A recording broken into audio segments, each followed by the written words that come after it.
సాహితీ ప్రియులందరికీ స్వధర్మ వేదికకు శుభ స్వాగతం.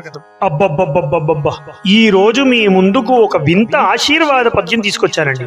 భలే గమ్మత్తుగా ఉంటుంది. ఇలాంటి పద్యం మీరు అసలు వినుండరు. ఎందుకంత చెప్తున్నానంటే ఇది వింటే ఇలాంటి పద్యాలు కూడా ఉంటాయా అని అనుకుంటారు మీరు. ఇక విషయంలోకి వెళ్లే ముందు దయచేసి స్వధర్మాన్ని సబ్స్క్రైబ్ చేసుకోండి. ముఖ్యంగా ఈ వీడియో కనుక మీకు నచ్చినట్లయితే లైక్ చేయండి. మీ అమూల్యమైన అభిప్రాయాలు కామెంట్ రూపంలో తెలియచేయండి. ఇక విషయంలోకి వెళ్తే ముందుగా ఆ పద్యం వినండి.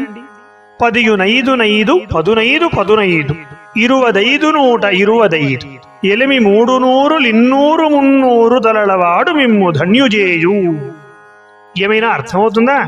ఏంటండి అర్థమయ్యేది?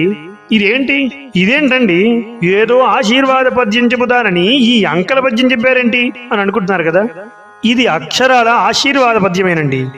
ఏంటోనండి ఈ వింత ఆశీర్వాదాలు. ముందుగా దీని అర్థం వినండి, అప్పుడు మీరే అంటారు అవునండోయ్ అని. ముందుగా ఈ అంకెలన్నీ కలపాలి. ఎలా అంటే మొదటి వాక్యం వినండి. 10 వీటన్నింటినీ కూడించాలి.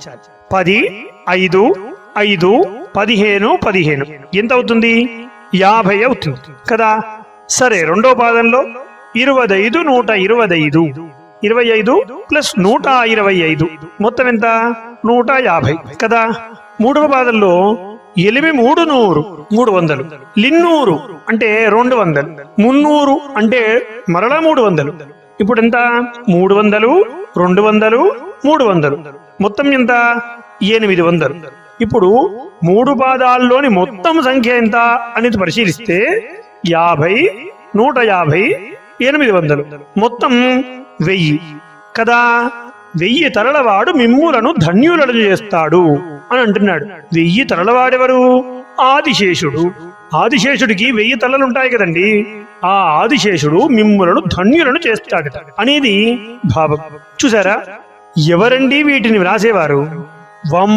వామ్ము ఇదేం పాండిత్యం అండి బాబు.